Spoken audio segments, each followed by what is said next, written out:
Hello and welcome to the Total Soccer Show Weekend Review Thumbs Up, Thumbs Down Spectacular. My name is Daryl Grove. I'm joined by a man who is joint top of the Total Soccer Show. Same goal difference. It's Taylor Rockwell. Hello. Hello. I'll take that. I'll take that. Yeah. I'll take joint top. Do you get the reference? I do indeed. We are the two Manchester teams. Yep. The Manchesters. Robbie Savage, brave enough to go out on a limb and say that he thinks those two will be competing for the title this season. Is that right? Mm-hmm. Or Robbie Savage? Yeah.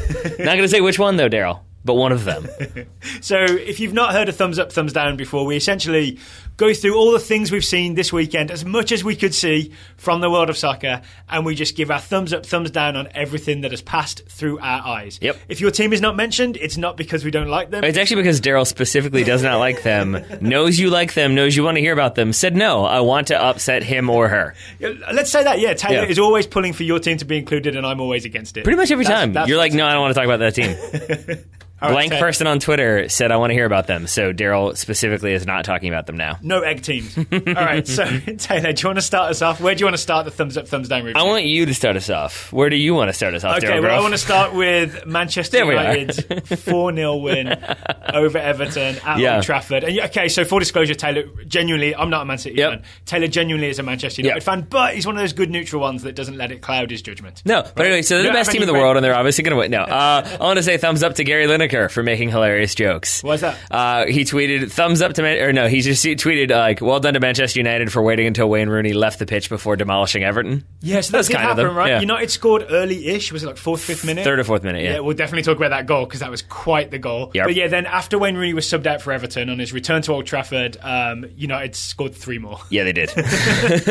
Can I start there? I want to say thumbs up to the reception Wayne Rooney got at Old Trafford from Manchester United fans. Okay. I thought it was really, really good. That's interesting. Go ahead. Can you explain why? So what I saw on my television was Manchester United fans singing Rooney, Rooney, and then when he was subbed out in the maybe 78th, 80th minute, right back there, they did the same sort of thing, and he got kind of a round of applause at Old Trafford. There was a sign with the number of goals that he'd scored for Man United. It was all very good. Yeah. So your tone of voice makes me think something happened that I don't know about. Well, I think it's because a lot of journalists covering this game, or kind of like right in the previews, expected it to be a whole to-do for Wayne Rooney returning, that Man United were going to honor him, that it would be a big deal. But apparently, because the last time they did this with Cristiano Ronaldo, when Sir Alex Ferguson was still in charge, they had requested that they reverse the lineups and that Man United be announced first, Madrid be announced second, and Ronaldo be announced last to get like the big hurrah, and that's what happened. And then it kind of motivated Real Madrid, and it went really well for Madrid. So I think this time around, Man United had actively downplayed it. It wasn't really mentioned in the program. It wasn't really promoted. There was no kind of special event. So it's interesting that you say that, because it feels like maybe the fans then kind of organically took charge and said, well, no, we're going to cheer him on and kind of honor him the way we want to honor him. Well, I'd say with the Ronaldo thing, it's not often that he's going to come back and play Man United, because you're relying on a Champions League draw. Plus, there's the whole Alex Ferguson being a father figure to him thing. I think that made it a bit more special than Rooney playing for the team he started at anyway. Yeah, that's probably true. Man United. I mean, but thumbs down because Phil Jones and Eric Bailly kept tackling Wayne Rooney. Yeah, I'm okay with that. Especially early on. And thumbs down for Everton playing Wayne Rooney as a lone forward. Okay. So much as I love me some Wayne Rooney, he did an okay at best job of being the lone forward, receiving the ball when Everton would try and attack, and he'd lay it off here and there, but he never sort of was able to run in behind, and they never looked threatening with Wayne Rooney at the top of that formation. Here's where Daryl Grove is a mercurial figure, ladies and gentlemen, because there are times when you give Everton credit for playing Wayne Rooney as like a lone attacker and like allowing him to drop in and combine and link up play. Not true, but okay. I've definitely heard you be like, he looks so good up top. He's finally playing up top by himself. What I loved at the start of the season, they played, I think it was Sandro as the centre forward, and they had Rooney as one of the two wide guys. So he was almost like a wide attacking midfielder. And I think this game it was Gylfi Sigurdsson and Tom Davies got to play that role. Yeah. And they put Rooney through the middle. I think the problem is Rooney likes to come deep, likes to touch the ball deep and spread the play and do all that. But when he's the lone centre forward, there's no one behind him. So if he comes deep and connects, he's just connecting back to his own team with no threat in behind. Yeah, and that's why I felt like Everton were honouring Wayne Rooney as well. They're like, well, we're going to play you in the position that you're comfortable playing at Old Trafford that leads to a lot of criticism and doubt. We're going to honour your late-stage Old Trafford career. Exactly, by putting you up top by yourself and then reminding everybody of why that's probably not a great idea. And that's pretty much what happened, And it's weird that he didn't have a bad game. He had lots of really good he's probably their best player, connecting touches, but also didn't really get in behind or do anything too exciting. There's one all of that sounds familiar. He didn't have a good 1-2 with Martina when he went down the wing and Martina cut it back to him and Rooney dragged a shot just wide. It's like the 20th or so minute in the first half. But it was literally Rooney and Martina against 6 Manchester United defenders. He did well to come as close as he did, and that kind of summed up Everton's efforts. Yeah, I think so. I think, and then weirdly, like I'll say, like maybe thumbs down to Ashley Williams for also summing up Everton's efforts, because it is sort of that same thing. Like we've seen this before, both like from like watching soccer and playing soccer, that there are those teams that if you give them the chance, they will close that door. Yeah. And Ashley Williams completely gives the ball away. That's what leads to the second goal for Manchester United, and that's pretty much all she wrote. The one from Mkhitaryan, where he's basically like, pass, "Oh, great! Suddenly we're in 3v1 situation." It wasn't even the first time, didn't it? In the first half as well, Michael Keane did a very similar thing where he just passed it straight to a Manchester United player. I think Lukaku almost scores from that. Yeah. So some sloppy defending as well, made to pay for it. Yeah. But can we talk about Valencia's goal? Absolutely. I'm going to assume it's on your thumbs up, thumbs down list. Yeah, it absolutely is. It's just thumbs up and that's it. I mean, no, it's interesting because you watch it again. How much attention did you pay to the ball in for Valencia?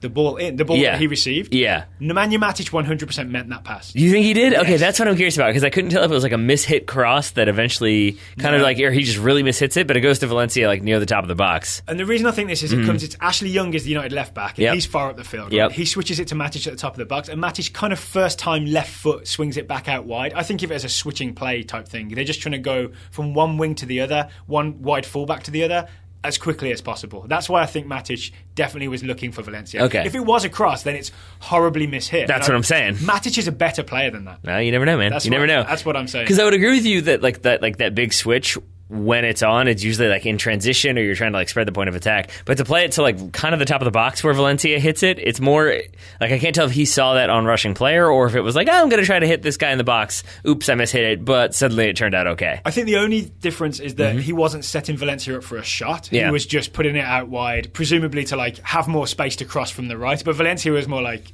I'm just going to hit it. Yep. And Valencia did, I think, my favorite celebration in that moment of the like, this is no big deal. Like there was not much reaction at all. It was just sort of like, this is what I do.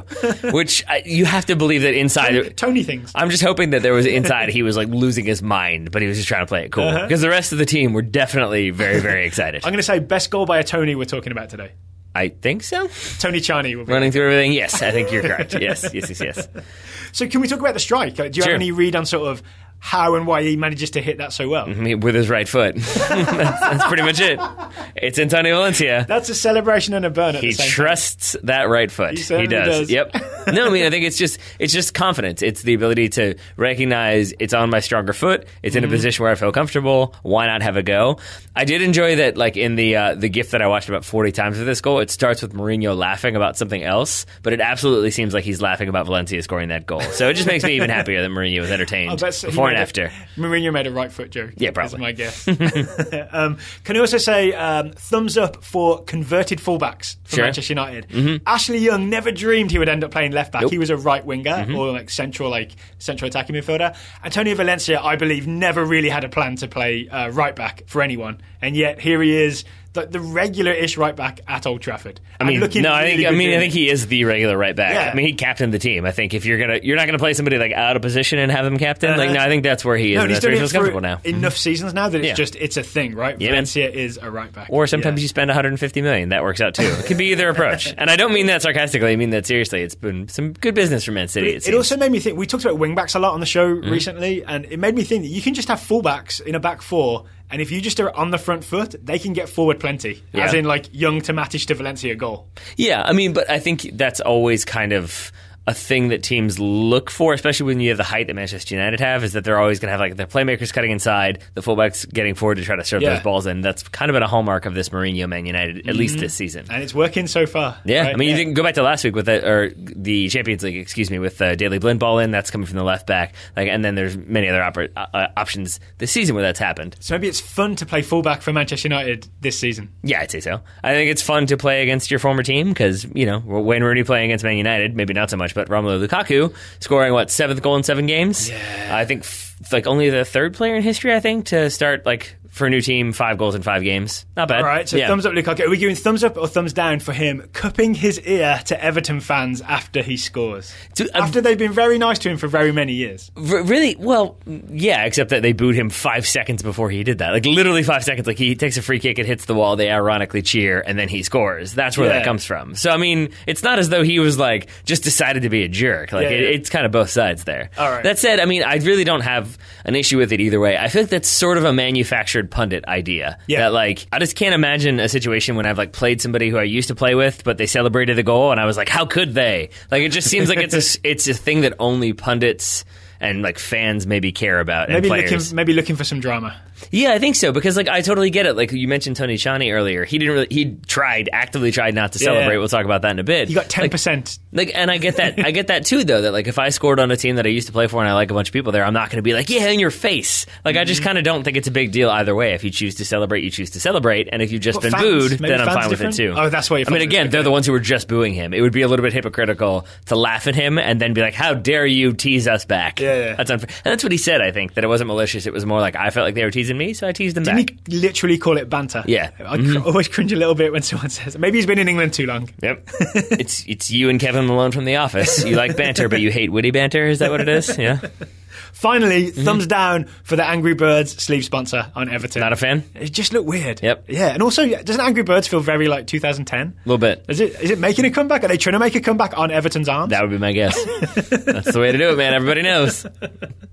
Okay, anything else on this game? There's another Manchester team to talk about. Yeah, let's talk about them. Okay, so Man United won 4-0. Manchester City won 6-0 away to Watford. Yeah. And somehow atop of the table, yet they have the same goal difference, same goals scored, same goals against, right? So is this just an alphabetical thing that Man City are top? I guess so. I can't think of another reason.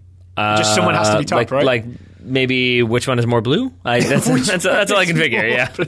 Which one most recently had Carlos Tevez? Yeah, that could be it. That's how we're doing Definitely it. All right, so I've got kind of, unless you've got anything you want to get into on this, I've got kind of a thesis of this game that sums up all my thumbs. To answer your question, though, my assumption is that the actual tiebreaker is card accumulation at that point, since there's no, because I mean, if it's same goal difference, same goals for, same goals against, and obviously then same points. Yeah, same points, and there's no head-to-head situation. I'm assuming that defaults to disciplinary issues. Oh, I'm going to go alphabet. Okay. I doubt that. I doubt that would be the title decider in a situation. I bet you kind of on the final day of the season, but when it's like 5 games in, you can be a bit more casual, right? I don't know. I doubt that. I mean, yes, you and I can be, and I'm okay with saying it's alphabetical, but I'm sure somewhere in the Premier League offices, there is some intern who's not paid enough, working very hard to figure out all the different permutations and tiebreakers. Well, here's what I saw in this City game. So, 6-0. The big thumbs up for me was Manchester City's physicality. Okay. So you can go through almost all the goals, right? And it's not just pretty passing, quick connections, and sharp finishing from Sergio Aguero and Gabriel Jesus. There's a lot of Manchester City roughing up Watford Football Club. Yep. Did you see the same thing? I'm thinking of there's Jesus slammed Daryl Janmaat into the advertising hoarding and into, like, I think a microphone was there. So you really hear they're just like, oof, as he gets left behind in Jesus' dust. I have an kind of tangentially related question to ask you. So do you want to continue on with the physicality point? Oh, no, I want to hear the tenuous question. Why do you call it advertising hoardings? It never makes any sense. Should it just be advertising boards? I guess so, yeah. That feels like a very English thing where I feel like somebody mispronounced it at some point and then everybody ran with it. Like somebody accidentally said hoard instead of board. Everybody's like, yeah, why not? It's that now. I don't know why it's called that, but I've always called it that because everybody's always called it that. That's a good etymology question that I don't know the answer to. I want to know the answer. Now. Also, I think it was like a digital board as well. So it even wasn't, whatever the word for hoarding is, it probably means like the stand that the advertising is on. It wasn't even that at Watford. It was just one of those digital boards that goes around the outside. I didn't understand most of what you just said because I felt like there was a lot of Britishness in there. So I'm just going to say you guys mispronounced it. You know the digital displays, almost like the LCD displays? So they're not an advertising hoarding, right? They're just a... but I don't even know what is a hoarding. I think it's like the... I think it's like the metal stand and the whole like construction that holds the advertising up. This You know what I'm saying? This sounds made up to me. Anyway, whatever it was, Daryl Janmaat got slammed into. There we go. Okay, I'm with you now. And into the microphone. Mm-hmm. Sorry, that's for the second goal. Yeah. Right? And I think Aguero ends up scoring it, as he did many of these I feel like with Man City, you can just go ahead and say, I think Aguero ends up scoring it, and you're probably more often right than wrong. And then there's at least two more goals. The third goal and the fifth goal is Kyle Walker crushing someone. So Kyle Walker has added real physicality at right back. The third goal, it's the Jesus goal. Walker crushes Tom Cleverley to start the move. The fifth goal, Walker crushes Richarlison, the Watford striker, to take the ball off of him. So there's a lot of just Watford players getting roughed up by Man City players. And the reason I'm giving this thumbs up is it seems to me we're getting towards like peak Man City under Guardiola, where it's not just pretty passing and then we maybe lose 1-0. It's not pretty passing and we get away with it. It's like really sharp passing, really good counter-attacking stuff, and also we will knock you over several times if we have to. Yeah. It's kind of the complete package, and I think it's terrifying for the rest of the league. I mean, yeah. Kyle Walker's a bad man, is what I'm saying. Indeed, and I think, like, in a weird way, like aspects of this Man City team just remind me of like Pep Guardiola's career since he became a manager, which is like, oh, that's not going to work because you got to do this. Oh, wait, no, it's working. Okay, well, that won't work, but you should be doing it. Like, it goes against conventional wisdom, and I was alluded to it earlier with the fullbacks that people were sort of like, you're spending how much on three fullbacks like this, and you're getting rid of all these other guys. Like, those guys are just as good, and you see it now. You see how involved Danilo to some extent, but mostly Mendy and Kyle Walker, as you talked about. And then Danilo's also like played midfield and played centre back in the back three, so he's ended up being extra useful, and it's not like anyone has to sit out. And it really makes me wonder, like, going all the way back to, like, again, we've talked about this so many times, but like when Louis van Gaal was in charge of Manchester United, and we kind of all, like, everyone, pundits, like whoever, analysts alike, were like, he talked about Luke Shaw getting injured, his left back, as being like what kind of crippled their season and why they couldn't score goals, and everybody was like, really, your left back? And now it makes me wonder, like, do managers know something we don't, that fullbacks are actually the most important part of an attack? I feel like we've had this conversation before, but I'm very happy to have it again. When you look at how much a fullback gets the ball, they're super important. That's right. Right? You're right. How many times do you see, like, especially if it's a tight game and there's, possession has to be like carefully arranged so you can try and break through. So often the ball goes from centre back to fullback or from midfielder back to fullback, and it's all about the fullback getting up the field. Like, look at the reason we're so worried about the US's fullbacks to me is because it's such an important position. You need them to be defensively sound, positionally aware, and you need them to join the attack and keep the ball circulating. And I think, like what you've just said there, we probably have had that conversation, but another key point that you just mentioned is also like the ability, the positional awareness, and the ability to get forward. Like, you are a center back. You could be very good at dribbling through people, but the reality is you never want to get dispossessed in the middle of the field because it's such an easy counterattack. I feel like fullbacks kind of have more of that license to think, nah, this time I'm going forward, okay, this time I'm staying back. And you're right, if you have a very intelligent player who knows exactly when to get forward, exactly how to get forward, it leads to goals. And he can also knock people over and get away. So Kyle Walker, I don't know if you know this, in the England-Slovakia game, there was a point where Slovakia were on a counter-attack and Walker comes charging over. He's super fast as well, right? Comes charging over and basically knocks the Slovakian attacker to the floor, comes away with the ball. All the Slovakian players were like, that's a foul. And Walker's like, nope, just walks away with the ball. Didn't get called. So Kyle Walker has some magic where he doesn't get called for fouls. Yeah, that makes sense to me. I think it might just be that he's kind of chunked up a bit. Like, he just seems real muscly. He's strong. Yeah. And to that point, I was a little bit like, maybe Tottenham get the better of this. Like, they sell a player that maybe a little bit past his prime. I did love that Pep Guardiola. He's in his prime. Well, I love that Pep Guardiola was talking about them, Benjamin Mendy and Kyle Walker, and it was like, Benjamin Mendy's very young, and Kyle Walker is also relatively young, because I think Mendy's like 23 and Kyle Walker's 27. Yeah. So it was a little bit like, we know. But so I really did think, like, he's kind of in his prime, but he's older, like, they can bring in younger players. And Tottenham, I'm sure, will be fine. Serge Aurier seems like he's doing okay, and obviously they have other youth options in there.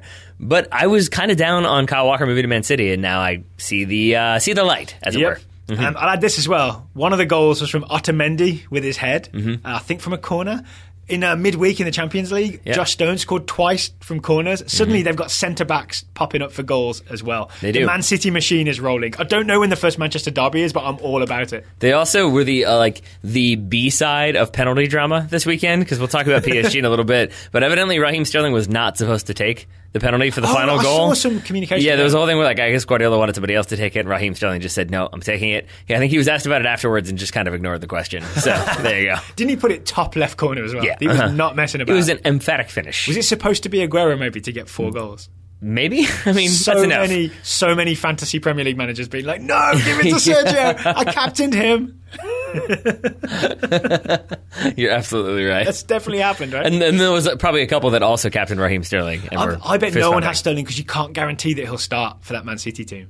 You got a point there. Yeah, it's rough. And he's probably quite exexpensive as well. You've got a point there. I don't play a lot of fantasy football, but I think I'm right in this case. Yeah. Based on my zero experience in recent years. I'm with you. Other Premier League games you like to discuss or more on Man City? I've got nothing else on Man City. Okay, cool. I've set out my thesis that they are getting physical and therefore very, very dangerous, especially with De Bruyne and Silva kind of pulling the strings. I do think, though, that the first Manchester derby is going to be fascinating because I do think if there's one manager, and maybe this is bias, that's fine. Mm-hmm. But if there's one manager who could sort of adjust his tactics to counteract another manager's, I feel like it is Mourinho. That's his whole game. Guardiola's going to do Guardiola. He's going to have his fullbacks continue to bomb forward, and I could see Jose Mourinho adjust what he's doing and not have his forwards get forward or his fullbacks get forward or have them do something completely different he has and sort of neutralize that Portuguese effect. Sleeve, I think so. That's why I want him to be US men's national team coach. Mm-hmm. Yeah. We're not going down that road again. I stand with Yogi Low and I'm fine with that. My initial selection was Antonio Conte, and I think I don't really want Antonio Conte as my manager just because I want a manager who can say, yeah, that was a dumb tackle. He deserved a red card, and not, I understand, but it's silly and whatever. Don't just say it was a red card because Antonio Conte knows that David Luiz deserved a booking. We've watched this a couple different times, you and I have in studio. Yep. David Luiz on a yellow, I think it's just that moment of like, I'm frustrated, I'm mad, somebody bumped into me, I'm going in full studs up, and that's exactly what happened. So this was Chelsea 0, Arsenal 0, yep. Luiz sent off right towards the end, right, like 87th, 88th. Yep. Surely that was a straight red. Yeah, it was. Yeah. I think Antonio Conte sort of, you can see him in the footage, like arguing that it was not a foul and that like Luiz got all ball and that Luiz himself was fouled, and then he got interviewed about it afterwards. And I'll say, thumbs up to like not acknowledging it was a red. Also, or thumbs down to that. Thumbs down also to the interviewer who, like, if you're going to ask a coach kind of contentious questions, ask a question. Don't ask like, so David Luiz, red card, not good.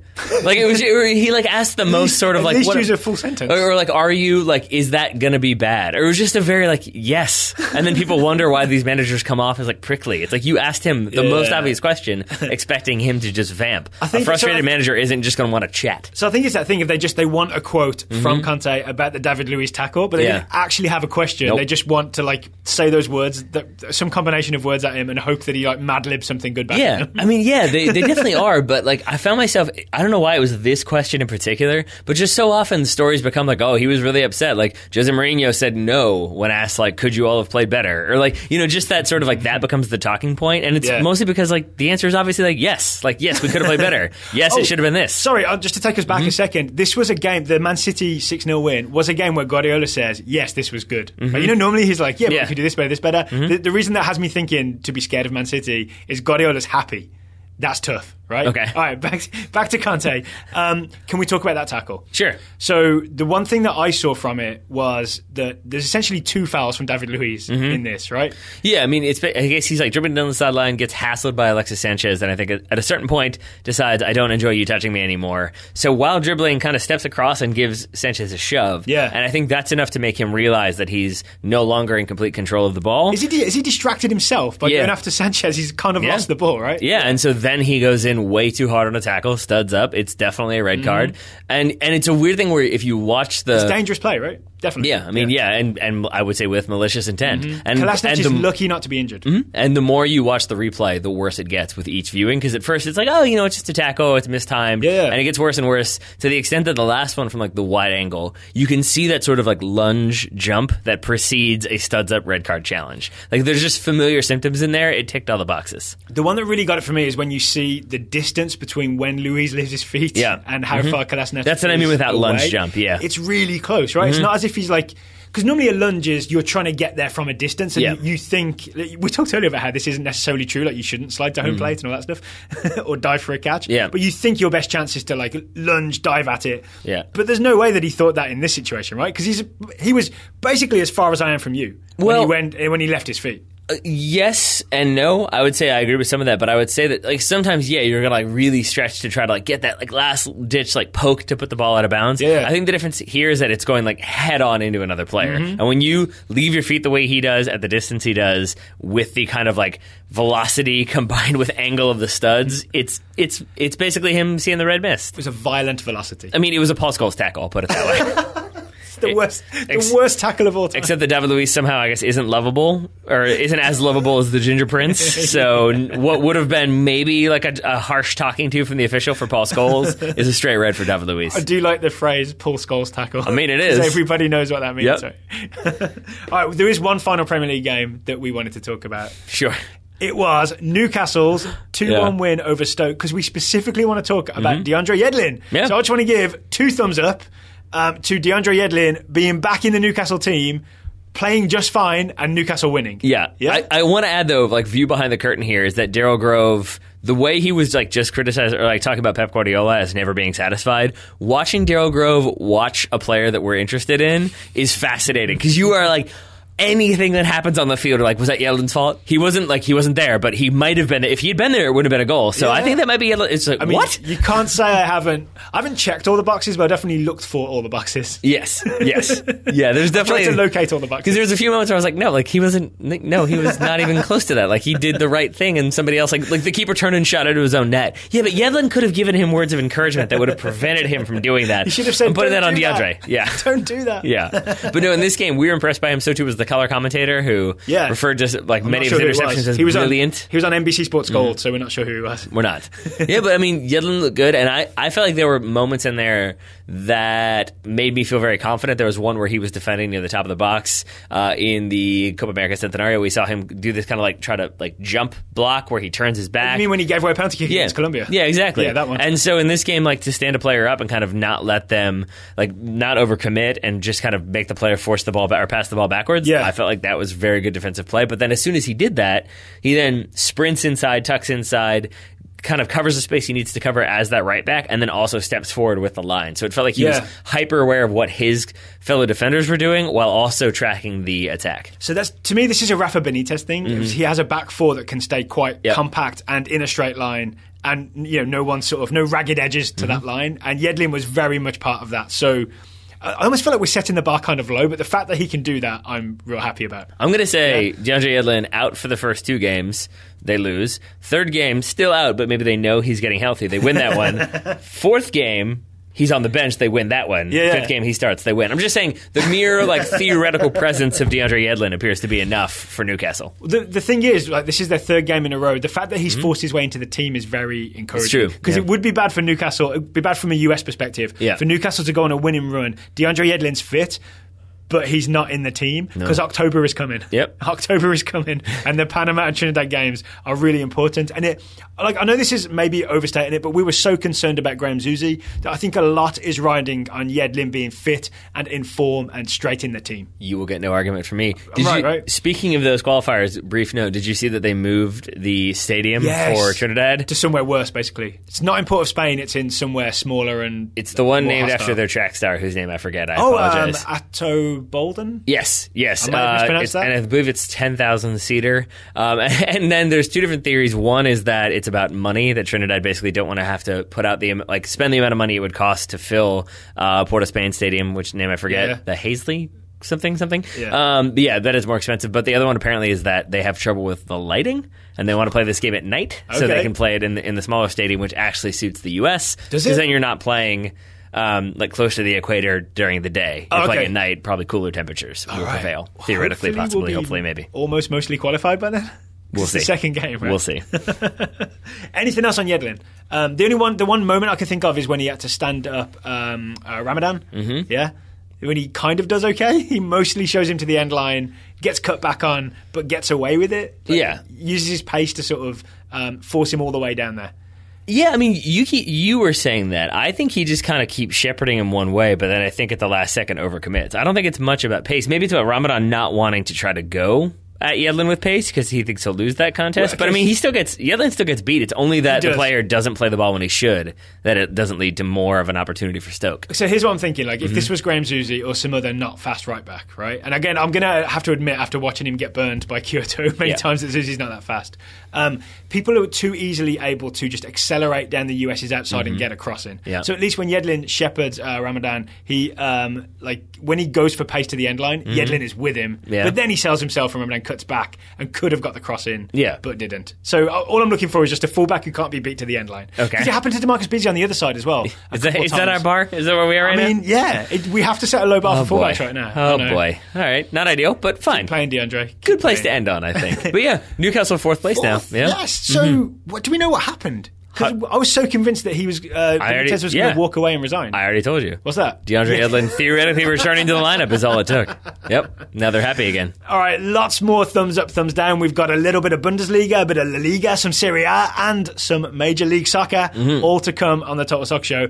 But first, we have a great sponsor on today's show. We do. It's our old friends at Howler Magazine. Indeed. Yeah. So we have the best possible discount on a Howler subscription for you. It is only good until Friday. This is kind of like a flash sale. I mean, George Croatia, we know George, right? The editor of Howler. He basically says, I can give your listeners this great deal, but I can't do it for long because I'll get in trouble. I'm going to go podcast pop-up, and I'm going to TM that one. Podcast pop-up? Yeah. Like a pop-up store? Oh, yeah. So this is like a pop-up ad? Yeah. Well, that sounds bad because it's like on the internet. No, I don't mean that. I mean, it's more so like it's a temporary sale at a specific location. There we go. So 20% off a subscription, an annual subscription to Howler Magazine if you use the code TSS2. So the letters TSS and the number 2. This is the second time we've done this sale. Is that what's happening here? Exactly what's happening. We did it, I think, a couple issues ago. A lot of people went for it, and they were very happy with doing so. 20% off is the best discount you can get. There we are. So to celebrate, George sent us a few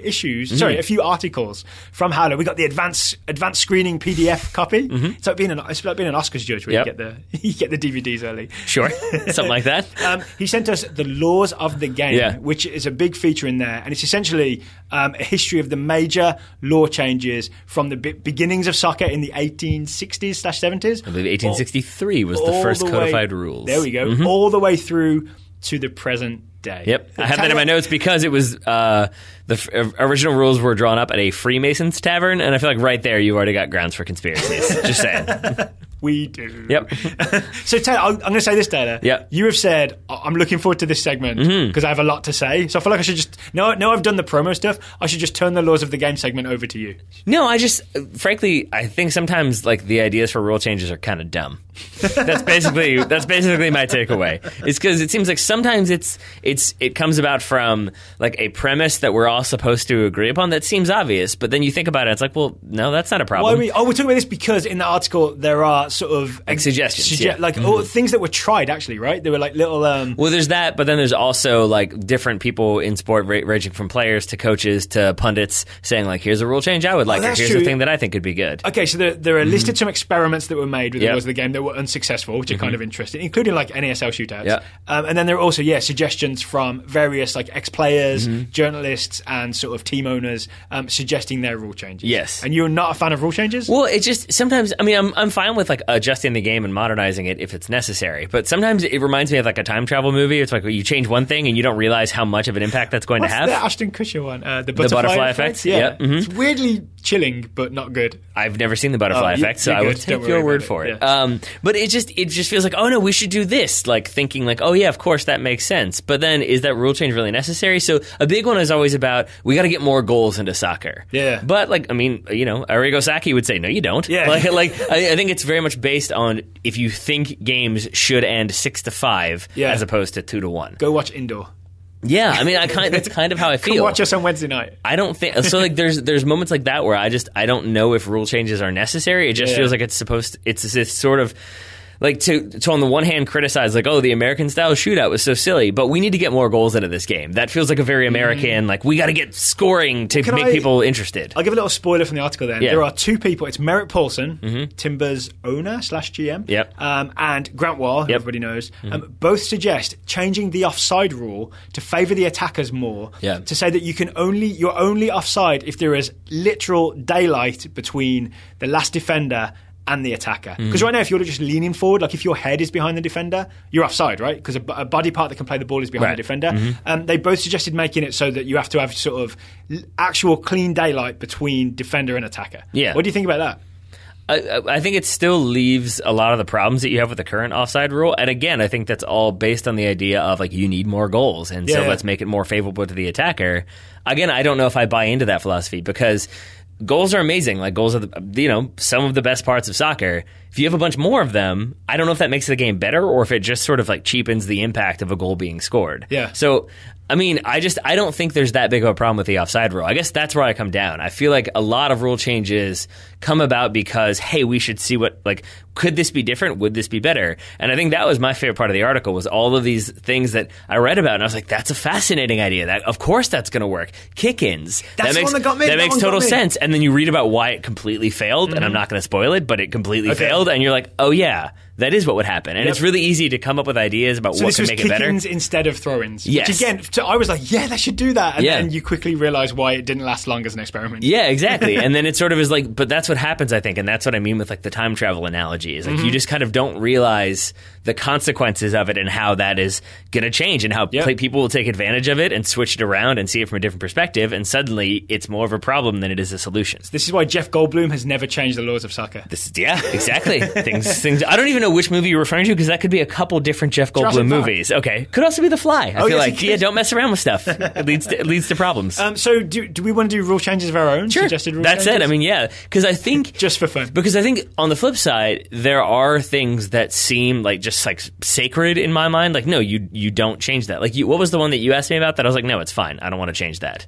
Like, before we started recording, there was something that I was just like, yeah, I have no problem with that. I don't want to change. I suggested maybe no headers. That was one, and I think there's a couple other ones, but like that I think is the most interesting part of rule changes. That like there was I forget who was writing it, but it was about substitutions being allowed and how it was just this weird like, no, this is against everything we stand for. It is. Paul Gardner of is it Soccer America said he thinks that there should always be 11 players on the field. Yeah. So it was originally he was writing about substitutions. Yes. But he said he believes in 11v11 so much that 10v11, 9v11 ruins it so much that when there's a red card, he thinks you should be able to send the player off, obviously, because that player's done something dangerous, get him off. But then you should be able to sub in a player to replace him. Yeah, and I think I'm on board with it. And I was immediately against that. But I think a lot of times the rule changes that work the best are the ones, or are the most necessary, are the ones that go against, like, no, this is just the way it is. It will never be changed. There's no way to break a 4-minute mile. We shouldn't even try. And then somebody does it. And so substitutions existing at all, it was interesting to hear somebody who grew up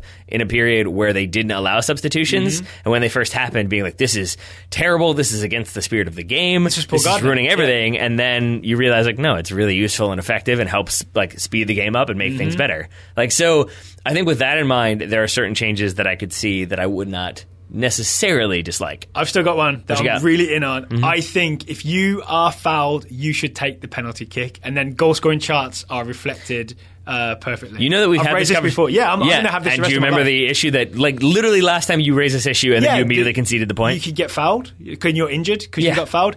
If you're injured, teammate can take it. And then who decides what level of injury it has to be? A medical doctor. See, there we go. And what if the medical doctor says, oh, yes, this terrible penalty kick taker is very injured right now. Somebody else has to take it. Our best penalty kick taker. Check his bank account for wires. See, this is the problem. Whereas I have always enjoyed the idea of a sin bin. I have always thought that was a great idea. And I think because it does, in my mind, it makes sense. That's like you go there as a penalty for like 2 minutes or 5 minutes or whatever. Yeah, because with the red card, as far as I can think. An icebox. What? I call it an icebox. You have to go in there to cool down. Okay.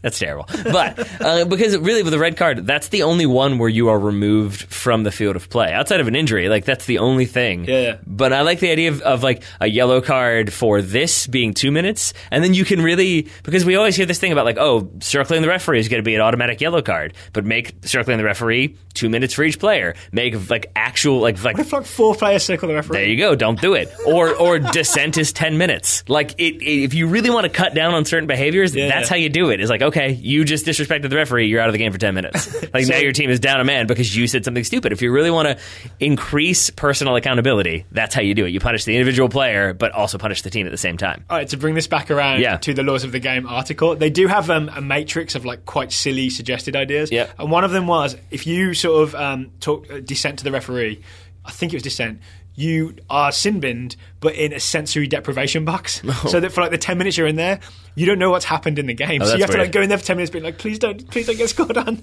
You have to worry about what's happening to your team. And then you come out and you be like, oh no, we conceded 2 goals. You won't have seen any of the game. Yeah, but what does that do? I think it's just a funny punishment. Okay, there it is. There it is. But sincerely, the other two that I've always thought made sense to me were the idea of in extra time, you remove a player every like 5 minutes. Because I think that obviously increases the likelihood of scoring. And then the other one that Howler really getting their money's worth on this ad. yeah, I think so. Oh, and then adding a substitution for a head injury. I think Jimmy Conrad, was the one who threw that one out there. Or maybe no, that was Dax McCarty. Dax McCarty was the one who said that. I'm sure Taylor Twellman would agree as well. Yeah, and I think that one is the one that makes the most sense. If you just have an obvious like horrible injury, you should be able to sub that player off because then you're kind of going against the point of the substitution rule. Final plug for the article. If you want to know why, most long-term MLS fans will know. If you want to know why Bob Bradley was briefly known as Cheating Bob for a loophole he found in MLS rules, then you should definitely read the laws of the game. And I know we got to move on from this, but I want to say final one. George says keep talking. That's fine because I forgot the other one that like.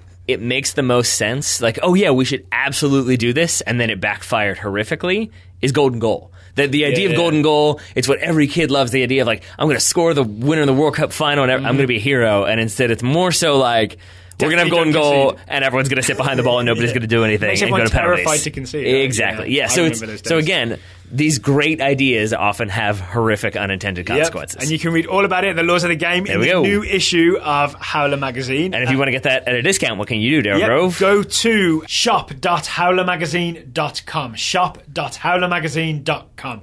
I'll put the link directly to subscribe in the show notes. Use the discount code TSS2. 3 letters, TSS, and the number 2, TSS2, to get 20% off. But do not delay. This offer expires on Friday. So it's kind of now or never. Or now or Monday or Tuesday or Wednesday or Thursday or never. Okay. Should we move away from England then? Yeah, where should we point our thumbs, Taylor? I'm going to say either MLS or on the continent. I'm going to stay in Europe, and I'm going to go to Italy. I'm going to say thumbs down to Paulo Dybala's calligraphy skills. What? Because in Juve defeated Sassuolo 3-1. Okay. Paulo Dybala scored all 3 goals, all with his left foot. Oh, I've seen them. Yes, brilliant. Brilliant stuff. And there was a story doing the rounds, I think maybe a month ago or a little bit longer ago, that Dybala was practicing trying to write with a pen with his right foot to increase... Like Daniel Day-Lewis? Yeah, except that was his left foot. Yeah. But yes, but to like increase his ability with his right foot and his control of his right foot because he wanted to get his right foot to be better. Wow. But all 3 of these goals prove that he doesn't necessarily need to continue to practice writing with his pen. I'll say this though, that's a commitment to improving yourself. It is. It also feels like a weird sort of like if I can write my name with my right foot, then I can play a ball with my right. Or you can just practice shooting with your right foot. That's also a fine idea. Maybe he just doesn't do anything with his right foot, so he's trying to get some activities. Maybe he hops around on his left the whole day.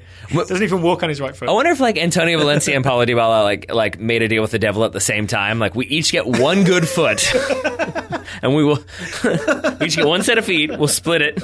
Everything's gonna be fine.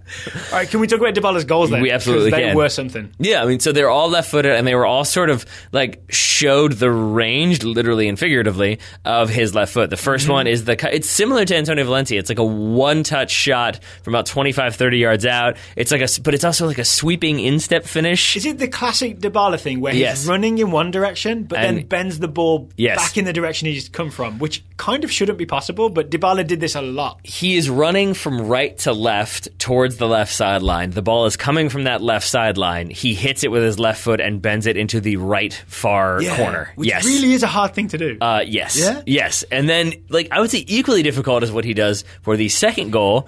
This has some disguise in it. Is this the one where he tricks everybody? Yes, he gets it about 18 yards out, shoots from about 15 yards out, but you can see all the Sassuolo players kind of converging on him before they can get to him. He settles the ball, and then with the outside of his left foot, kind of just pokes it into the back of the net. Like it's just a little like rabbit punch that he sends into the bottom corner. But that's the important thing. He puts it in the bottom right corner, right? Yep. Because I feel like there's at least 3 or 4 Sassuolo defenders crowd out his left side, assuming that he's going to try and bend one like out and in, right? Like bending away and then in towards goal. So instead, he still uses his left, but finds this other angle that goes away from all those defenders. It's very Jordan Morris-ish. Yep, except consistent and reliable. But then I'm just saying, and not injured. I guess there were no moments. I mean, he definitely had some. I guess. Okay, let me put it this way.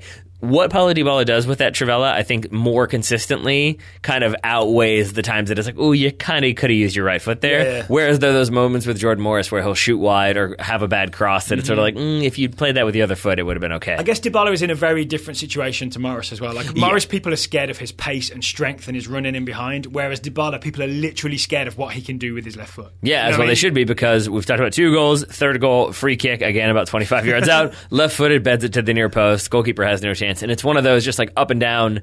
It doesn't look that complicated, but just knowing how difficult it is to put the ball in from that range, it's pretty impressive. And so they won 3-1. Juve won 3-1 away to Sassuolo. Just to give you the Serie A update, they are joint top. It's what Juve, Inter and Napoli have all got a 100% record. They've all won their opening few games. So there's a race at the top of Serie A, and I think AC Milan are just outside of it. I will take your word for it. Should we stay on the continent then, since definitely. We're already there? Should we talk maybe a little bit France? We're a Football Ramble spin-off. I'm going France here. Oh, yeah, okay. So I haven't seen this, but I know that there's trouble happening at PSG. I'm saying thumbs up for drama, because it makes it more captivating, because I already think PSG are going to run away with the title. Yeah. Like, I feel like there's a chance that they don't lose a game this season. We'll see. Because did they win this weekend? They did, 2-0 over Lyon. Okay. But in this game, there were 2 moments that are very gifable that you can find online.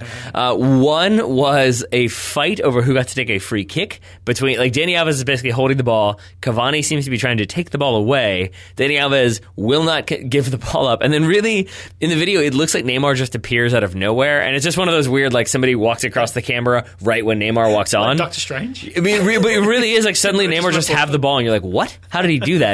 But it's interesting that Dani Alves doesn't really put up any sort of fight when Neymar takes the ball, so it definitely comes across as though Dani Alves was thinking, I'd rather he take it, so no thank you. So there's a little bit of like infighting there. Then PSG do get a penalty late in the game. Cavani goes to take it, and as you can see in the video, Neymar just stands in front of him and is clearly saying, like, I should be taking this. I want to take it. Let me take it. Cavani takes it, misses it. That's not going to help with the drama either.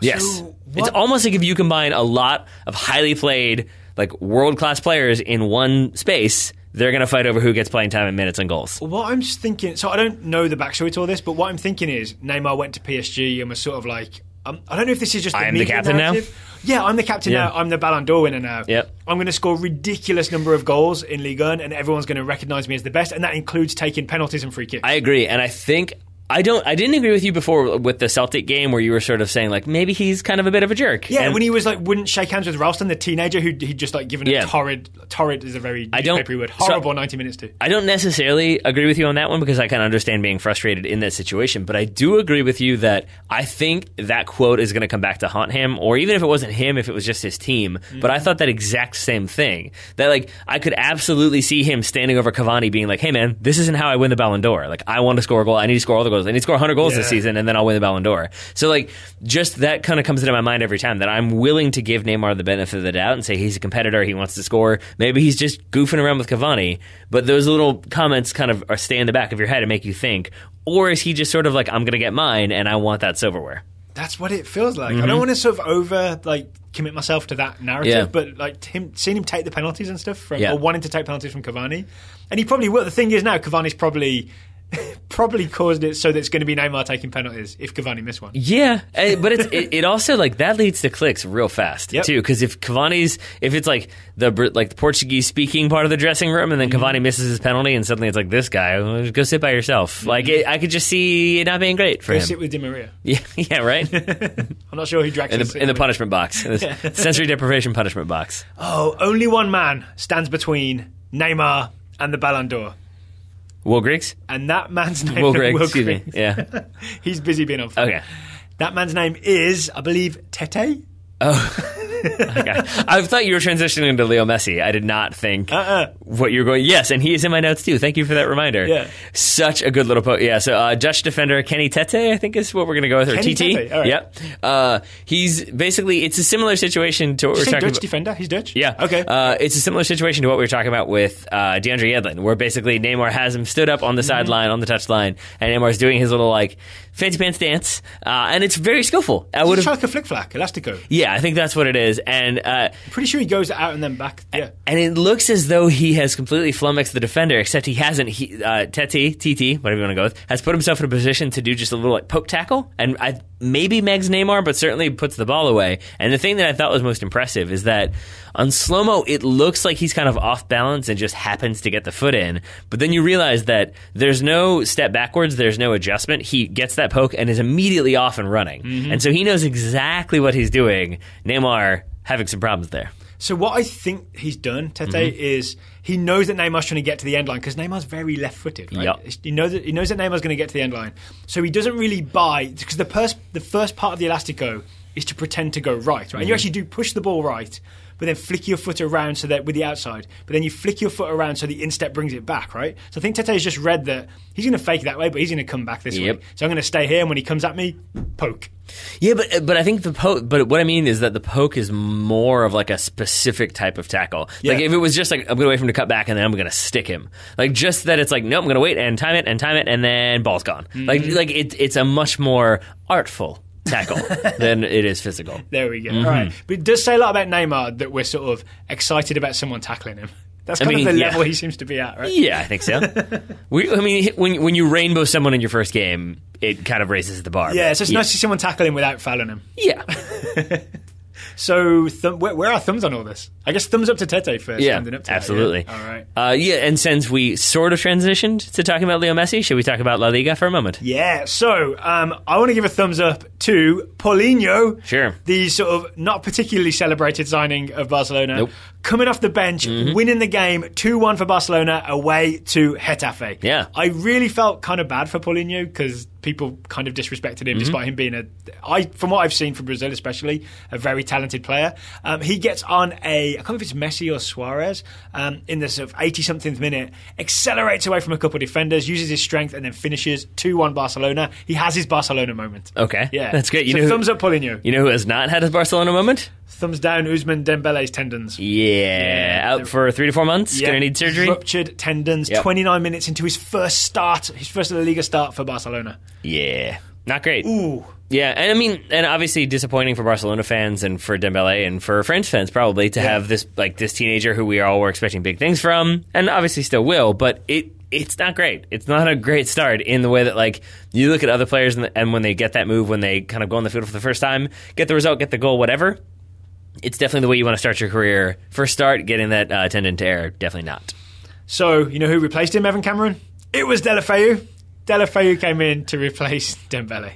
What? Evan Cameron was the guy who was sort of disagreeing with me that Deulofeu was worthy of playing alongside Messi and Suarez. Yes, and when the player that you spent a bunch of money on gets injured and the other player you sold can't play anymore, then yes, your third or fourth choice option is that guy. That's when you turn to Deulofeu. You don't actually think Deulofeu is that good, do you? I don't think he's at the level of Messi, Suarez, Neymar. Thank you. But I think he's perfectly serviceable, is what I'm saying. Okay. I'm sure he'd be delighted to hear that. I'm sure he would. I also want to give a thumbs up for, in that game, Barcelona were losing. The first goal for Getafe was scored by, and I'm being careful pronouncing this, Gaku Shibasaki. Gaku Shibasaki, number 10, Japanese attacking midfielder, scores. Did I show you this goal? Scores a magnificent volley from the top of the box. Yep. I'm not even sure. I'm not sure what's so good about it, but there's something very sort of aesthetically pleasing about maybe the pace at which he hits it and the top corner. Yeah, I mean, he smashes the ball from 25 yards out into the back of the net off of a one-time volley. I guess that would be it. Yeah, right? That's it. This is not like a postmodern artistic piece to be extrapolated. Well, I was looking for some Total Soccer Show beautiful analysis of it, but it really is that he smashes it from the top of the box first-time volley. I mean, you can only use so many words and be so descriptive in describing a 25-yard smashed volley. Go watch it. Is the way I will choose to describe that one. Yeah. And I think another big point of it is that they still lost Getafe. I mean, Barcelona is still top of the table, undefeated this season so far, at least in La Liga, whereas Real Madrid, 2 wins, 2 draws, but Gareth Bale is fast, so we'll take it. So, did you get a look at this? Gareth Bale scored as Real Madrid beat Real Sociedad 3-1, I believe, away. Gareth Bale gets a goal after being kind of booed / jeered a couple games ago, that Valencia game that they tied.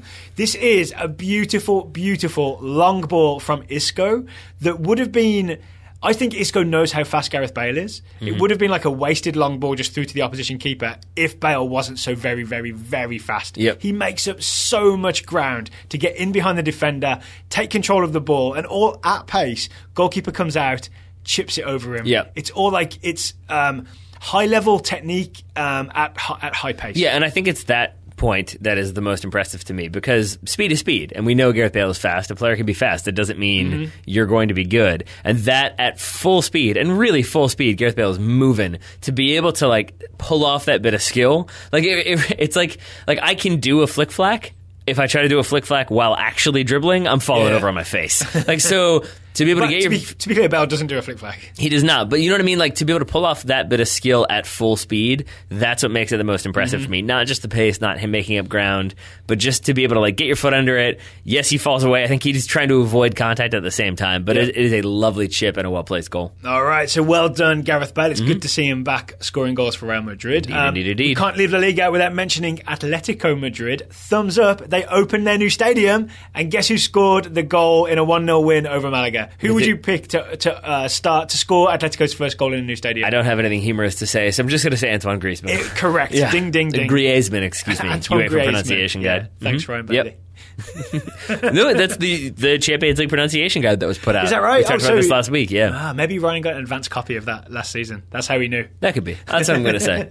So yeah, good stuff, Griezmann. Yep. I have one more thing from Europe, if you're interested in hearing it. Sure. It's Dortmund. Yep. It's thumbs down for not starting Christian Pulisic and having the temerity to win 5-0 without him. Okay. That's it? That's all you got? Pulisic came on in the 65th minute, but starting in his spot on the right wing was Yarmolenko. Yarmolenko got an assist 2 minutes in to I think Max Philippe, I think. Daryl, I feel like you've kind of crossed over into like jealous lover territory here, where it's like anytime like Dortmund talks to another person, you're like, what are you doing? Who are you flirting with? Why are you talking to that person?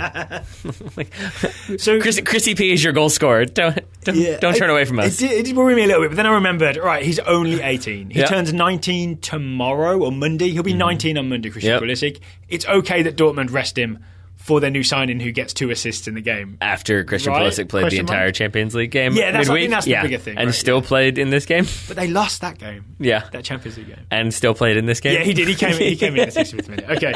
The other, I'm just saying, Daryl, like, it's okay for Dortmund to talk to other people. It doesn't mean that they're leaving you or Christian Pulisic. Okay. It's okay. Good to know. Yeah. Thumbs down to video assistant referee in Germany. There's the first highly controversial use of it. So controversial that Köln are saying that this 5-0 defeat should be replayed. And not just because they lost 5-0. They're claiming that the second goal, there was a weird and not helpful use of video assistant review. So what happened is there was a thought at the time that Timo Horn, the Köln goalkeeper for the second goal, was fouled by a Dortmund player. Referee blows his whistle, right? So play is dead. After the whistle, Socrates put the ball in the back of the net. When they did the review, they saw that it was a Köln defender who hit his own keeper, and so they're saying there was no foul on the keeper, therefore the goal stands. Köln argue that because the whistle was blown, nothing should count after that. Like once the referee has blown his whistle, it doesn't matter that Socrates scored. Okay. Weren't they already 1-0 down at this point? Yeah, they can't really. They don't have an argument for the other 4 goals, but they're saying this mistake was so egregious that this whole game should be replayed. All right. Is this also their justification if that call went against us, it should have been given as offside and it wasn't, so the whole game must be replayed? Yeah, it's a very dramatic reaction, right? But I think it's a reaction to new technology being used and influencing the game. Yeah, it's almost like when we introduce new rules or new wrinkles in the game that are definitely going to make everything better, they sometimes have ill-intended side effects. I feel like we may have gone over this one before. Yeah. I just think the referee just made a mistake, because obviously if you blow the whistle, it's dead. That's the way it works. I don't even know why you would go to video replay then, because it's already been ruled dead. My assumption is that he wasn't supposed to blow the whistle. Yeah, yes. And then that leads to the problem. But so he didn't realize he shouldn't have blown the whistle until they saw the video review. But Köln's argument is that it's too late at that point because he's blown it. Yeah, but my point is that I don't blame video assistant referee. That doesn't get thumbs down. The official who shouldn't have blown the whistle when he blew the whistle is what gets thumbs down. Yeah, that's fair. That's fair. He should have seen that it was... I think it was Nuri Sahin got the blame for fouling the keeper when he did no such thing. Yeah. But I guess what I mean is if you know it's going to go to replay... Like, in my mind, it's like if you blow the whistle, play dead, then the play is dead. You can't then go replay it. So that's to exactly me, what happened. I understand that. So I'm saying I think the referee made a mistake and that he shouldn't have blown the whistle. That's kind of what it comes down to for me. Learn the rules better. Learn the rules better, German referees. Be less whistle happy. So you on Köln's side or Dortmund's side here? Neither, I guess. Just not the referee side. I'm on, they were losing anyway, but I don't particularly care one way or the other. Because I think where I am on that one. I have nothing else from Germany, nothing else from Europe. All the rest of my thumbs are pointing at Major League Soccer. All right. There's all sorts happening. But I'll turn it over to you. Where do you want to start? I want to start with the LA Galaxy and their 4-0 loss to Toronto FC. Oh, okay. Because Total MLS did a very good job of breaking down the situation at LA, just in the sense that after this game, Sigi Schmidt gave a press conference, as coaches do at the end of games. Usually, I guess he's pretty affable, has lots to say. In this one, I think he basically gave 4 answers, all of them very to the point. Why didn't you score goals? We didn't play good enough. Why didn't you play better? Because we didn't. It was very not happy. Then I guess usually the locker room is open to the press. In this situation, immediately after the press conference, locker room was closed. It seems like after that, when reporters did talk to players, it seems like the implication was that Sigi Schmidt told them from this point on, they're playing for a job next season. LA fans, I forget which specific group it was, refused to leave. Squad? I don't think it was, actually. I think it was the Angel City supporters, something like that. I apologize for not remembering. But refused to leave until somebody from the club came and talked to them. I think by happenstance, Alessandrini was suspended. I think he just kind of went over there. Nobody asked him to. I think he was just well, someone's got to do something. And it was a lot of concerns about the state of the club and the future of the club. So things seem a little bit bleak for the LA Galaxy. And all that seems very dramatic, but we watched the extended highlights, and this is a really bad performance. There's so many things going wrong here. Yeah. Let's start with thumbs up to Toronto FC, who went away to the LA Galaxy, rested Josie Altidore and Sebastian Giovinco, and I think Steve Beitashaw. But I think Beitashaw went. Several other people. Altidore and Giovinco didn't even get on the plane. They just stayed home and rested, and they still won 4-0. Yeah. Yep. Yeah, against the LA Galaxy, the team that, if you asked most Americans who is the best team in Major League Soccer right now, they would probably say the LA Galaxy, because that's kind of always been the case, or at least for the most recent future. Yeah. Actually, if you asked the most recent past, if you ask people overseas who's the biggest team in MLS, most people would say the LA Galaxy, because they know Beckham was there, they know Robbie Keane was there, Donovan was there. Things are in dire straits right now, and it's more the sort of the real problem for me is the kind of comedy of at least 2 of these goals. Yeah, right? I think it's basically defenders switching off, making very poor plays on the ball, or no plays at all, or misunderstanding what's being told to them. It just seems like it's a very dysfunctional team that's a combination of veterans having been, sold or lost or retired or whatever, young players maybe not stepping up the way they were expected to, role players not being role players, DPs not coming through. It just leads to a situation where you kind of don't have any sort of consistent plan and consistent performer to kind of rally around, and it leads to games like we saw against Toronto. The first goal is scored by Drew Moore from a free kick taken by Victor Vasquez, where essentially he's just wide awake where the LA Galaxy are all sound asleep, or at least 10 seconds behind the play. Well, I think it's just I think it's a very clever play from Toronto to know that nobody asked for the whistle, nobody asked for 10 yards, so they can take the free kick whatever they want. You can see him check and say hey, can I take this? And then he does. I think the more telling thing is when that free kick is taken, it goes off the crossbar and ricochets back out, and all the LA players are just kind of standing there oh. They're kind of stunned, right? That's not good. Yeah. And then they score, and then there's not even really that much protest. It's just sort of that's the way it's been going. That's what it looked like, right? Yeah. A lot of these goals look I guess that's what happens to us these days. Drew Moore scores diving headers against us. Evidently. That's what happens, Yep, or we fail to deal with a pretty straightforward punt. Yeah, so should we just go straight to I think it's the 4th goal. It is. I want to say the worst. I mean, this one, at least with the first goal, it took the TSN camera crew by surprise. So at least it wasn't only LA Galaxy that was surprised by it. The final goal is a punt from Bono, someone's going to correct me either way, the Toronto keeper, that Ciani, the centre-back, making his LA Galaxy debut. It looks like he can just head it clear. Instead, he turns and lets it bounce over him, behind him, and there is Victor Vasquez once again in on goal to score the fourth. And then again, you don't even, like you said, they don't even remonstrate with each other too much. It's like everyone's just disappointed. Yeah, that's the thing. It's like you don't hear one of them scream at the other one for making a mistake. It's just like, here we go again. And then everybody just walks back to midfield. It just seems like a team that is in total disarray. And as soon as one thing goes wrong, everything's going to continue to go wrong. So we looked into what happened with this goal, because people were asking, what was Ciani doing? What did he think? We found a quote from him. Ciani, do you remember this? Yep. Ciani says that my teammates said time, which they would mean like chest it down, take a touch, you don't have to head it straight away. I thought they said leave, so I left it. Odd.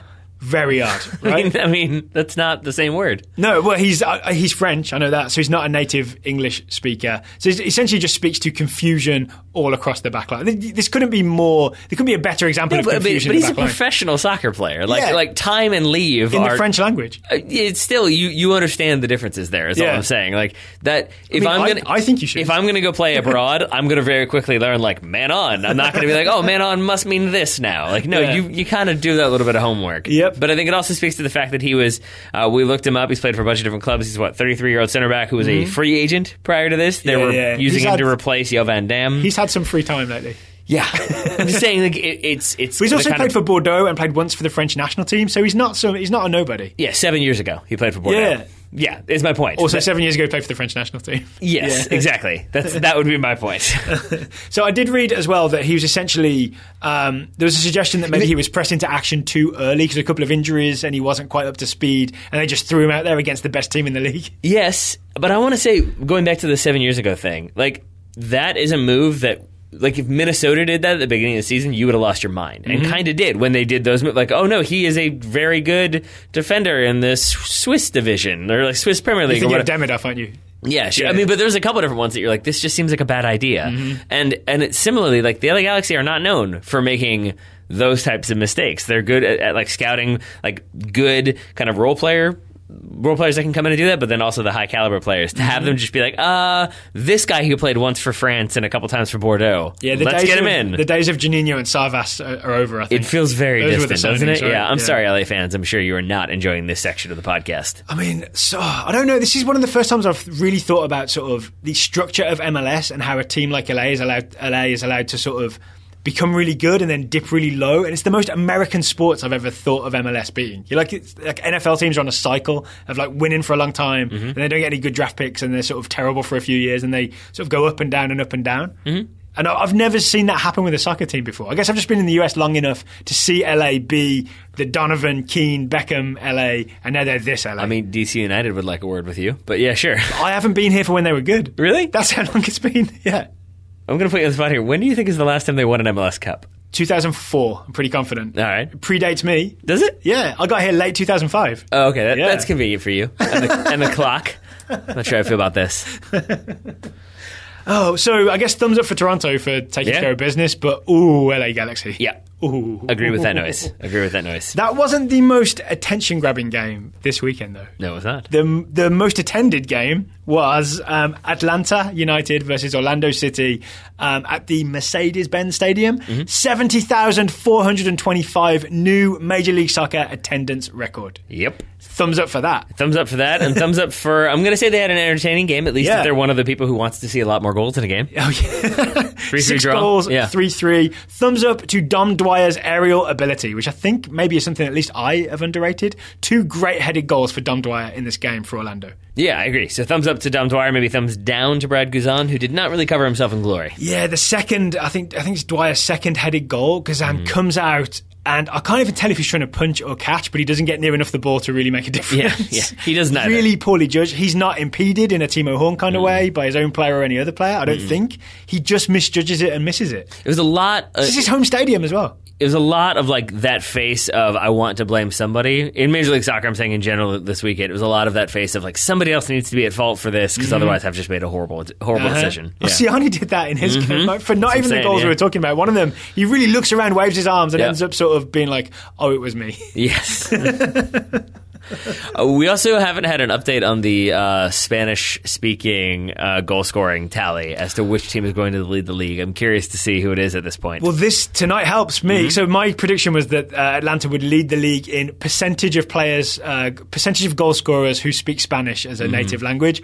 Joseph Martinez hat-trick at the new stadium the first time they had 70,000 in there. Not bad at all. I think the goals count more. If we multiply it by fans in attendance, I think I'm good with Atlanta. I don't think that's a thing. It's not a thing. But Joseph Martinez did get a hat-trick in front of 70,000 people at the Atlanta Stadium, so thumbs up to that. I also want to say thumbs up for the nice high camera angles at Mercedes-Benz Stadium. You know, Atlanta do these like quick transitions when they go from defence to attack. They have these nice high angles so you can really see it all spread out and happen. So I love that. And I say that to say something positive about Mercedes-Benz Stadium because I'm about to get negative. Thumbs down to that train horn celebration. Why? When they score a goal and there's like a honk, honk, train noise. That is not the noise. No, it's not, is it? It's not lower, at all. It's lower pitch than that. Yeah. I don't like it. It's the hockey noise. It feels weird to me. Yeah, it's because you don't like hockey. I guess so. Isn't hockey like a klaxon?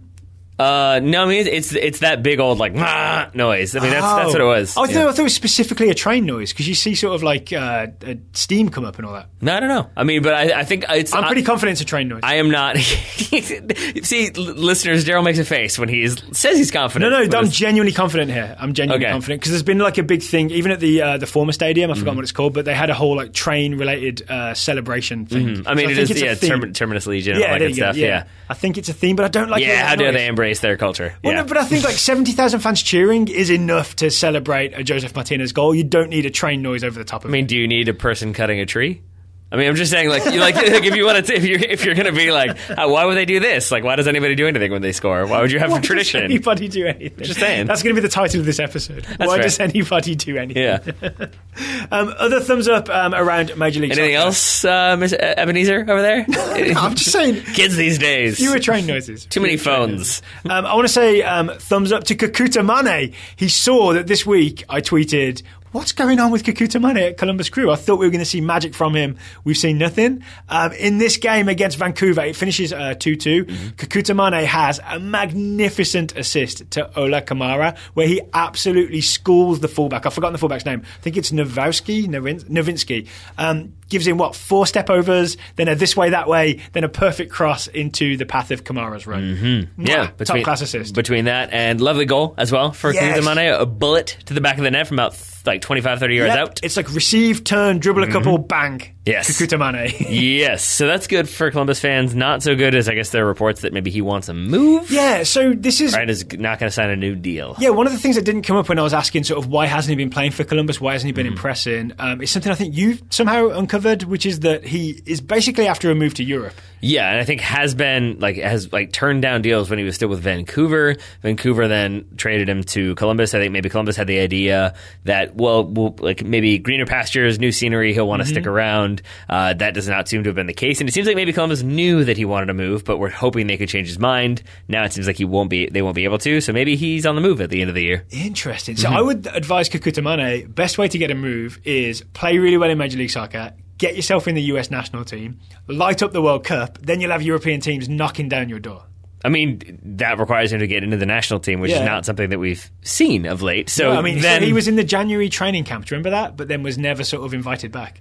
Yeah, I'm going to disagree with you here because I don't think that you're saying the best way to do it is to light up MLS, make the U.S. national team, light up the World Cup, and then get a move. Yeah. Or you could also just get a move to a club and then play well there, right? Or if we represented him, he'd be getting some conflicting agent advice. So all you need to do is perform at the best possible level for 3 major tournaments or major competitions, and then at the end of it, somebody will want you. Versus see out your contract and then go on trial. So the thing that you read, was it that he really does have a move to Europe lined up, or just that it's a sort of vague ambition? I think maybe a little bit of both. I'm guessing. Okay, but either way, I want him in that US national team. I want those stepovers down a US wing. Agreed. Preferably the left or the right. Sure. Either one. Go on, Kekuta. All right, final thumbs down to Major League Soccer for stop paying Marvel Wynn's salary. Yeah. So this is a story that came out yesterday, I believe. Marvel Wynn had heart surgery, San Jose defender, and eventually MLS decided you're not fit to play, so we're going to stop paying your $275,000 a year salary. Not a San Jose decision, a Major League Soccer decision. So now Marvel Wynn is sort of stuck with no money coming in. Yeah, I mean, what are they going to do with those $150 million expansion fees? They can't just pay people salaries. Not pay injured players. No. But again, this was a very sort of American League thing to me, because I know that this would not happen with sort of a Premier League team or a Championship team. Mm-hmm. You would sort of either pay up the contract or see out the contract. There wouldn't just be a thing of like, well, you can't really play anymore, so no. I'm not even sure that is a thing. I don't fully understand how that's worked. Like, that's not a common thing in sports. Like, you can't just terminate a contract. Does that not happen in the NFL? I always remember hearing stories about players who got injured and were just sort of told, sorry, no good. I may have just imagined that. I could be wrong, but I don't think that that's a thing. I think if you have a contract, you have a contract. Unless there's like a clause in there that like team may terminate at any time. I mean, there appears to be with Marvel Wins, right? Because his contract was not scheduled to expire on July 1st in the middle of the season. I know that. No, but there is a possibility that they have some like nefarious language in there about like if you get injured in a non-soccer like injury, then we don't necessarily have to pay for it or pay for you. Can I give an official thumbs down to that from the top? Sure. Yeah. Well, then I think you're just giving a thumbs down to lawyers. But yeah, that's fair. All of them. Yeah. Not really. Not really. I'm scared of half of them. That's fair. That's a good place Shall we to be close with the Total Soccer Show Scouting Network? We have 1, 2, 3, 4, 5 reports tonight. Sounds good to me. We'll start with Joel Tolbert scouting Chris Goslin, the American midfielder for Atlanta United. US U17 coach John Hackworth called Goslin and 24 other players into camp in preparation for the U17 World Cup in October. Goslin has had an up and down Vaclav Jezik tournament in that he got minutes and scored goals, but was also sent off in the third place game against Iceland. That's okay. That won't sort of be a problem, I don't think, right? No, I don't think so. Other than, 2 yellow cards in I think it was 17 minutes or something like that. Not great. All right. I say go get him, Chris Goslin. Go get him. Cause trouble. Patrick Keeler is scouting Anthony Robinson. Remember Anthony Robinson? He's an English/American, I think, left back for Bolton. Patrick says Anthony started his first game for Bolton last weekend, but struggled to contain Adama Traore. I've seen Traore in full flight. He's scary. He played again midweek against Sheffield Wednesday, ? Which is what Patrick wrote, but then he talked about CCV scoring in that game. Which Sheffield United. Yeah, which is where I'm not sure if that was unrelated, like if Sheffield just triggered talking about CCV or if maybe there was some confusion there. Robinson was named Bolton's man of the match in that game and has been looking increasingly influential as a left wing back in a back three system. All right, so add Anthony Robinson to the list of potential US wing backs, maybe. Maybe. Josh Cooper scouting Henry Onyekuru, Nigerian attacker on loan at Anderlecht, from Everton. Onyekuru has been a regular in the Anderlecht team lately. He has appeared in 5 of 6 league games, including 4 starts. He scored 2 goals in Anderlecht's 3-2 victory over Lokeren, which helped put a band-aid on their season so far. He has also appeared as a sub in their 3-0 loss to Bayern Munich in the Champions League. Maybe Everton could use him. Brandon Brown. that was basically Josh's point, is that maybe they're struggling for some goals. Maybe they could use a striker. Brandon Brown is scouting Nikola Vlasic, the 19-year-old Croatian midfielder for Everton.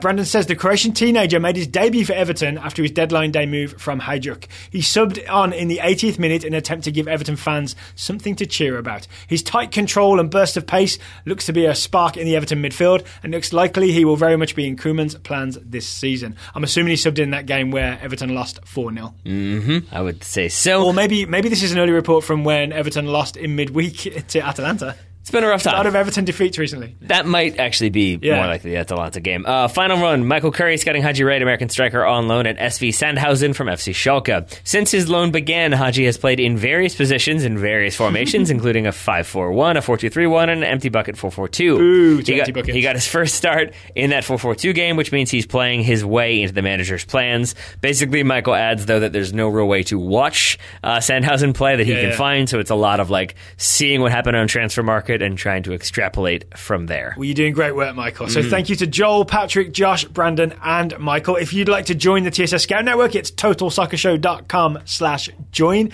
If you'd like to subscribe to Howler Magazine, use our code TSS2 Electric Boogaloo, which you can only use until this Friday. That is not the code. It's not the code. The real code's in the show notes. It's TSS2. It is. Taylor Rockwell, thank you for taking the time to talk lots of soccer with me tonight. Right back at you, buddy. Listeners, thank you for listening. We'll be back on Tuesday with more TSS.